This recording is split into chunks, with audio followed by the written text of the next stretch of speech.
Hey, APEL students. This is Ms. Kellett, and I'm going to walk you through a rhetorical analysis essay brainstorm.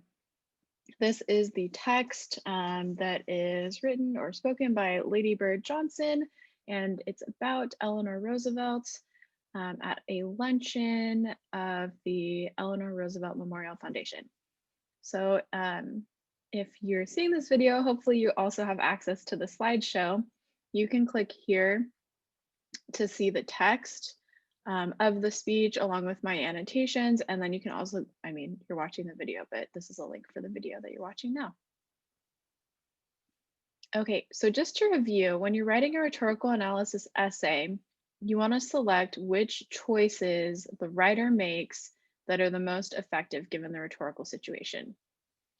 The rhetorical situation is the speaker, so who's talking, the purpose, what are they trying to achieve, the audience, who's listening to the speech, the context, what's going on historically and socially at the time, and then the exigence, which is like the event that starts the speech's creation. Okay, so in this case, Lady Bird Johnson, who's a first lady herself, is speaking at a luncheon that is kind of like an anniversary of the founding of this memorial foundation for Eleanor Roosevelt. And then just as a reminder, speakers make choices based on the rhetorical situation, right? So Lady Bird Johnson, who's writing the speech, is making specific choices based on the context. So what's going on, right? Eleanor Roosevelt has recently passed away in the last 2 years. And the audience is the luncheon crowd. So if you could imagine, it's people probably who have donated to the foundation or who are somehow involved in politics or somehow knew Eleanor Roosevelt. Okay, so this is an example of the rhetorical analysis prompt.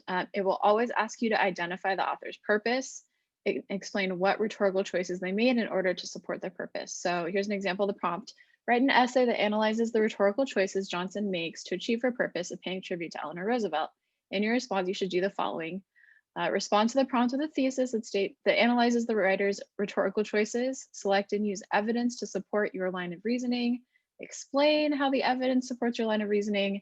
Demonstrate an understanding of the rhetorical situation, and then use appropriate grammar and punctuation. So this is kind of what every rhetorical analysis essay is going to ask you to do.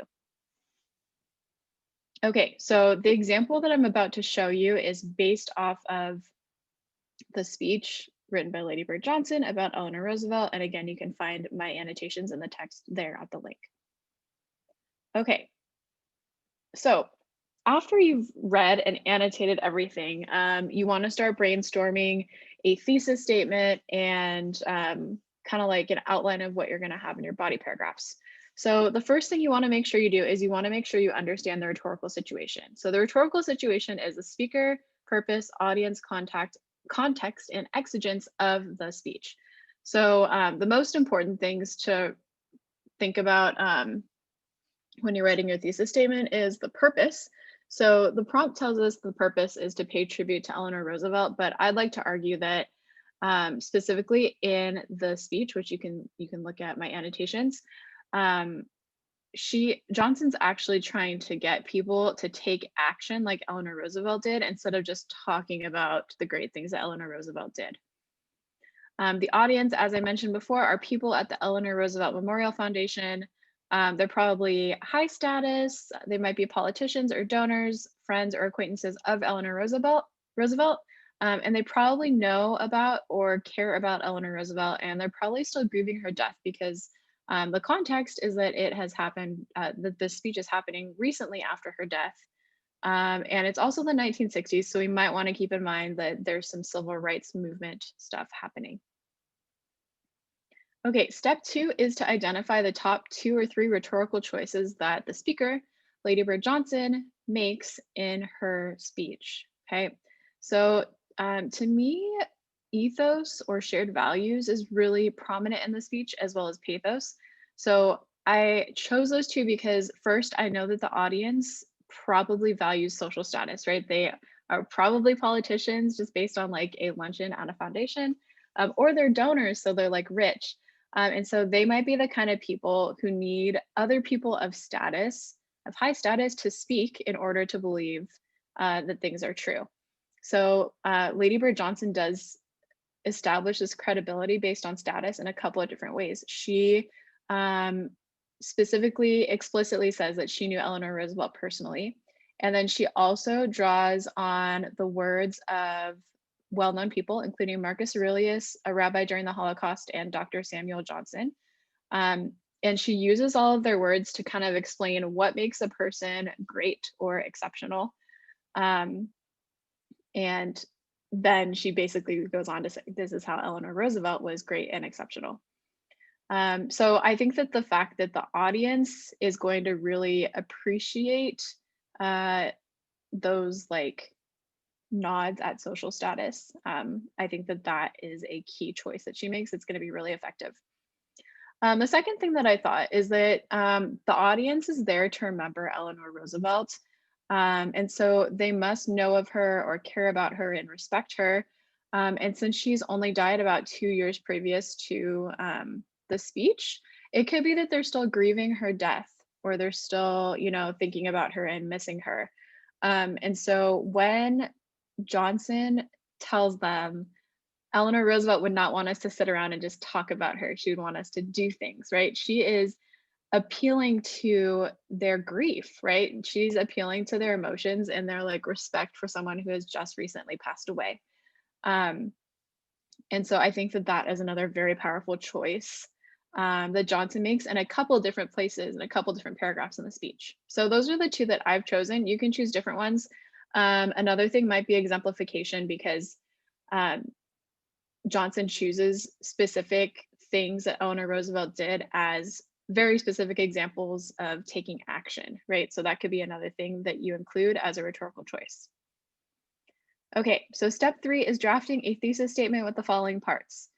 You need the purpose of the text, speech, or letter. You need the top 2 or 3 most effective rhetorical choices the author made, and relevant information regarding the rhetorical situation. So I kind of listed them. I've already talked about them, so I'm not going to go over them again, but I do want to read you the thesis.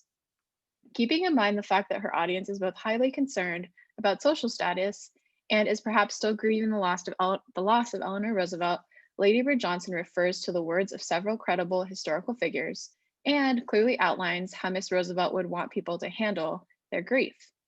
Alluding to the words of other credible people and discussing grief in relation to taking action effectively strengthens Johnson's argument that people must take action against injustice, as Roosevelt did, in order to honor her legacy. Okay, so my purpose is listed in yellow, right? That's like what Johnson is trying to achieve with the speech.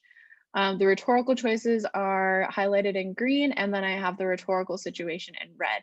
And notice that I've got 2 sentences here, right? So you want to try to fit for sure the rhetorical choices and the purpose into 1 sentence, which I did here at the end.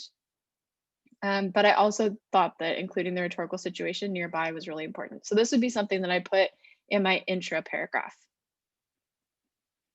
Okay, so step 4 is to have an idea of what you want your body paragraphs to have, including a topic sentence with a rhetorical choice and relevant rhetorical situation. So I'm just taking from my thesis, I'm taking one of the rhetorical choices that I wrote about in my thesis and putting it into a body paragraph. And then I want to have an idea of which 2 or 3 examples from the text I'm going to refer to, like in the like meat of my body paragraph. Okay. So a topic sentence is going to be, because Johnson's audience is most likely wealthy or influential people attending a luncheon for a foundation, it is appropriate that she uses the words of several trustworthy figures. The status and background of these 3 speakers she refers to helps to develop her own credibility with the audience as she explains what made Eleanor Roosevelt so exceptional. Okay, so again, I'm referring to the rhetorical situation. I'm including some examples, and then I've got the rhetorical choice here. Okay.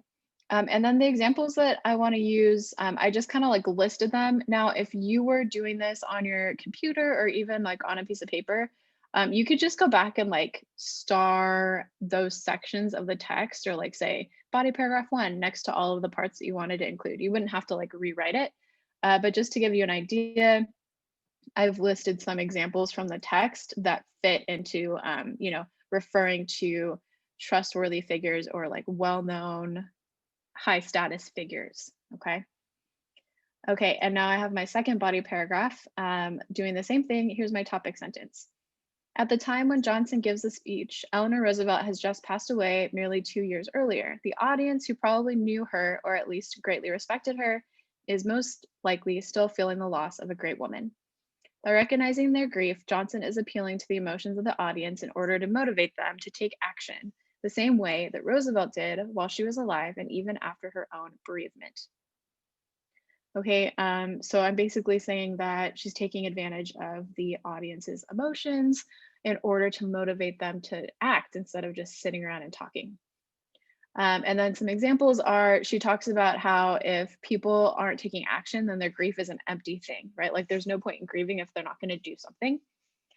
Later on, she also talks about how Roosevelt, in her own bereavement, which means grief over somebody who has passed away, um, took action and did something, right? And so she makes a connection that perhaps we should do the same thing. And then finally, in the last paragraph, she talks about how a true foundation in memory of Roosevelt is one that takes action. So she kind of says, we aren't truly a foundation until we take action of some kind, and this luncheon is not enough. Okay, so that's kind of how I prepare for an essay. I want to start with my thesis statement, and then I want to make sure that I have topic sentences for my 2 or 3 body paragraphs. I hope this helps, and good luck.